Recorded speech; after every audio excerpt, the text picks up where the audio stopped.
জানো আপু, সেদিন কি হয়েছে? সেদিন পাপা আমি ছোটো মিলে একটা জায়গায় ঘুরতে গেছি। তো হঠাৎ করেই পাপার এক ফ্রেন্ডের সাথে দেখা। ছোট তো একটু কাচরা বর্ণের, তাই পাপার ফ্রেন্ড পাপার সাথে ফাজলামো করছে। বলছিল, মেয়ে তো তোমার মতো দেখতে, মার্শাল্লাহ। ছেলেটা কার? কার ছেলে? এভাবে করে বলছিল। পাপাও ফাজলামি করে বলছিল, ঘুরতে গিয়ে বাগান থেকে কুড়িয়ে পেয়েছি, মায়া হলো তাই নিয়ে এসেছি।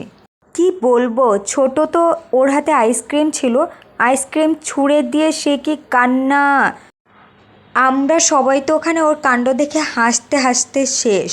তুমি যদি থাকতে তাহলে বুঝতে কি হয়েছিল ওখানে।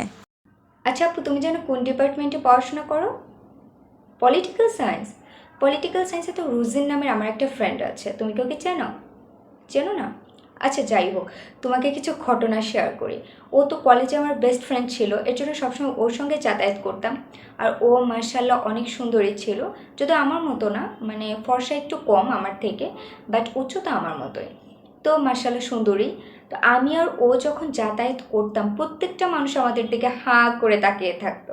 আর ছেলেরা তো কনফিউজড হয়ে যেত যে কাকে রেখে কাকে প্রস্তাব করব। মানে এত এত ফানি ঘটনা আমাদের আছে, জানো না। তো তবুও আমি বেশি প্রস্তাব পেতাম, কারণ ফর্সা যেহেতু আমি বেশি, আর ছেলেরা জানোই ধবধবে ফর্সা মানে পাগল। তো ও একটু কম পেতো, যেহেতু ও একটু চাপা ছিল। তো এরকম অনেক অনেক স্মৃতি আছে। এরপর যখন আমি ওর সঙ্গে মিট করবো, তোমাকেও নিয়ে যাব, ওকে?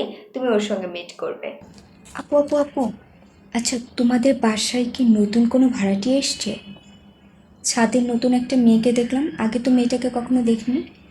দেখতে কেমন? দেখতে এই আমার মতো অনেক ফর্সা গায়ের রং, লম্বা আমার থেকে একটু শর্ট হবে, তাছাড়া মার্শাল্লাহ সুন্দরী আছে। ও আচ্ছা, নাকটা একটু চাপা, আমার নাকটা তো মার্শাল্লাহ আল্লাহ নিজ হাতে তৈরি করেছেন, অনেক খারাপ। তাছাড়া সব কিছু ঠিকঠাক আছে।